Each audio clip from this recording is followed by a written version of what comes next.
Sepanjang tahun ini kita dikejutkan dengan sejumlah aksi merger dari sejumlah emiten yang melantai di bursa saham. Mulai dari Bank Permata dengan Bangkok Bank, kemudian juga ada rencana merger 3 bank syariah milik BUMN, hingga emiten anak usaha Barito Pacific. Nah, lantas seperti apa sih potensi bisnis yang kian membesar setelah aksi merger ini? Kita akan simak bersama dalam musim konsolidasi di masa pandemi.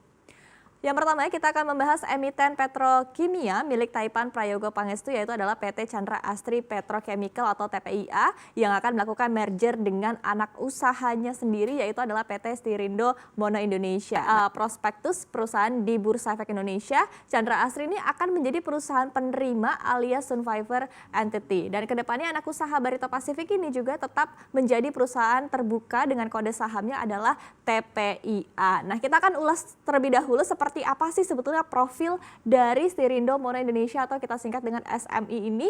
Nah, perusahaan ini didirikan dengan status sebagai perusahaan penanaman modal asing pada tanggal 23 Juni tahun 1990.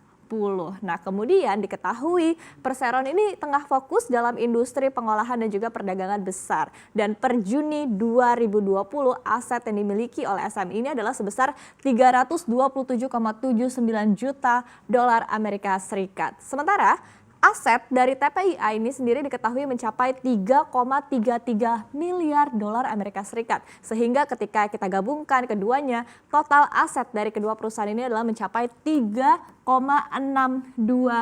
miliar dolar Amerika Serikat. Nah, kemudian rencana merger ini juga disebutkan bertujuan untuk menciptakan perusahaan petrokimia yang lebih terintegrasi di Indonesia. Menurut manajemen, ada 3 hal yang menjadi pertimbangan penggabungan dari usaha ini. Yang pertama adalah keberadaan dari SMI selaku badan hukum yang terpisah. Ini menimbulkan berbagai transaksi antar perusahaan. Jadi seperti penagihan biaya antar perusahaan dan juga penempatan karyawan. Transaksi ini kemudian akhirnya membuat beban administrasi tambahan.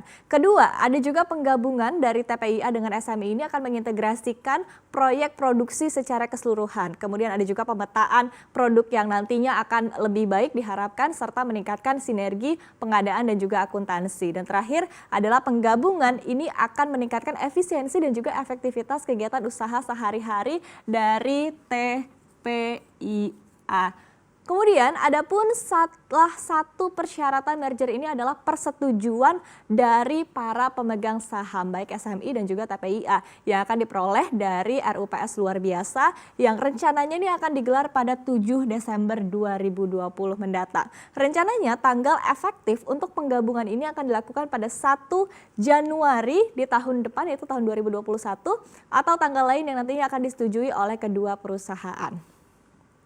Kita lihat di slide selanjutnya, sebetulnya terbentuknya PT Chandra Asri Petrochemical sendiri ini juga merupakan hasil merger ya dari 2 perusahaan milik Prayogo Pangestu, yaitu adalah PT Tripolita Indonesia Tbk yang sudah melantai di bursa saham, kemudian juga dengan PT Chandra Asri. Nah, kedua perusahaan ini akhirnya bergabung membentuk entitas baru yang akhirnya disebut sebagai PT Chandra Asri Petrochemical ataupun juga kita kenal sebagai TPIA. Nah, kemudian saat merger di tahun 2010 sebetulnya nilai aset dari PT Polita Indonesia ini sebesar 280 juta dolar Amerika Serikat. Sementara aset dari PT Chandra Asri ini sendiri sebetulnya sudah mencapai 1,2 miliar dolar Amerika Serikat, sehingga akhirnya penggabungan ini menghasilkan aset senilai 1,48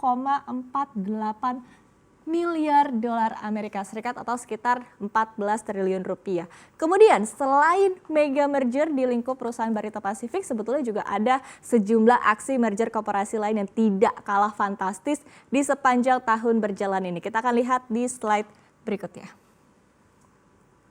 Nah, kemudian yang saat ini juga sebetulnya sedang panas, ini adalah rencana aksi merger jumbo dari sejumlah bank syariah milik BUMN. Ketiga entitas ini adalah PT Bank BRI Syariah ataupun juga BRIS, kemudian ada PT Bank BNI Syariah, ada juga PT Bank Syariah Mandiri yang saat ini adalah aksi korporasi ini baru mencapai proses persetujuan merger.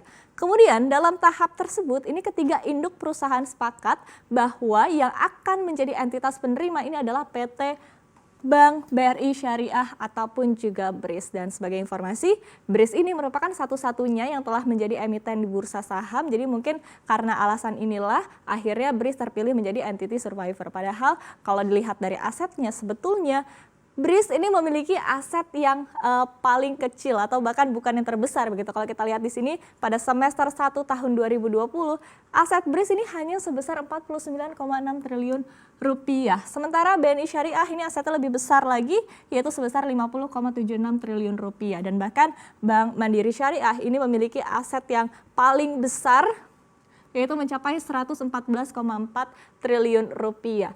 Dan secara resmi pengumuman skema merger ini rencananya akan disampaikan pada tanggal 20 Oktober mendatang, di mana nanti juga akan dijelaskan ya terkait dengan porsi kepemilikan dari masing-masing bank di dalam entitas hasil penggabungan ini. Kemudian kita lihat berikutnya yang juga tidak kalah menarik. Ini adalah terkait dengan konsolidasi dari Bank Permata dan juga Bangkok Bank Public Company Limited. Jadi secara resmi Bangkok Bank Cabang Indonesia ini menjadi pengendali atas Bank Permata usai mengakuisisi 89,12 saham dari PT Bank Permata ataupun juga BNLI. Nah, ini adalah setara dengan 24,99 miliar saham yang sebelumnya digenggam oleh Standard Chartered dan juga PT Astra International Tbk. Kemudian pada Rabu tanggal 20 Mei 2020, Bangkok Bank ini juga akhirnya melakukan transaksi pembelian di harga Rp1.347 per sahamnya atau setara dengan 33,61 triliun rupiah. Kemudian jika kita lihat dari nilai asetnya per Juni 2020, aset Bank Permata rupanya telah mencapai angka 158,02 triliun rupiah. Sementara aset dari Bangkok Bank kita lihat ini mencapai 35,82 triliun rupiah. Ini untuk aset Bangkok Bank cabang Jakarta. Sementara untuk modal inti dari Bank Permata ini mencapai 21,19 triliun rupiah dan juga dana usaha ataupun juga skema dari Bangkok Bank cabang Jakarta ini mencapai 20,6 triliun rupiah. Sehingga akhirnya pasca merger Bank Permata pun naik menjadi buku 4. Namun kepastian terkait dengan berapa sih saat ini modal intinya masih menanti rilis laporan keuangan dari kuartal ketiga tahun 2020.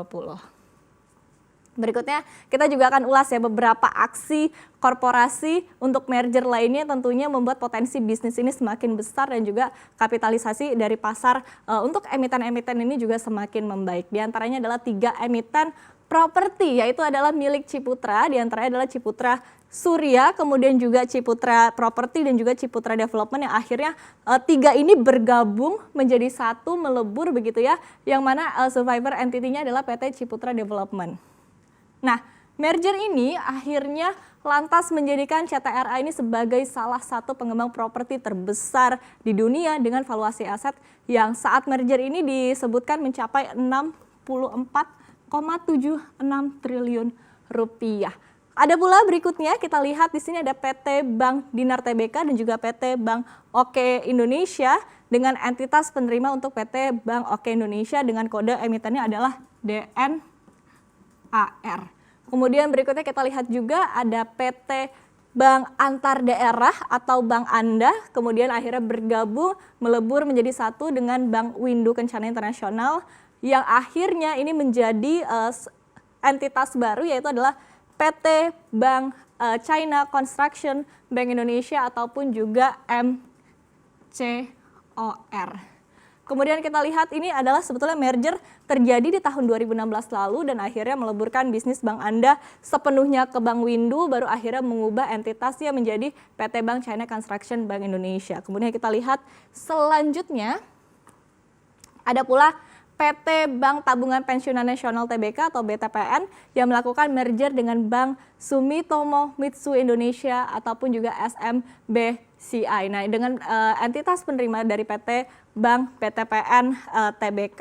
Kemudian ada juga yang terakhir kita lihat di sini dari Bank Agris Tbk akhirnya bergabung menjadi satu dengan PT Bank Mitra Niaga Tbk menjadi PT Bank IBK Indonesia. Nah, usai merger, entitas ini memastikan ya bahwa akan fokus ke penyaluran UMKM. Sementara kalau kita lihat dari 4 merger yang terjadi di perbankan tersebut ini terjadi ya karena konsolidasi perbankan dan juga terkait dengan pemenuhan single presence policy atau aturan kepemilikan tunggal.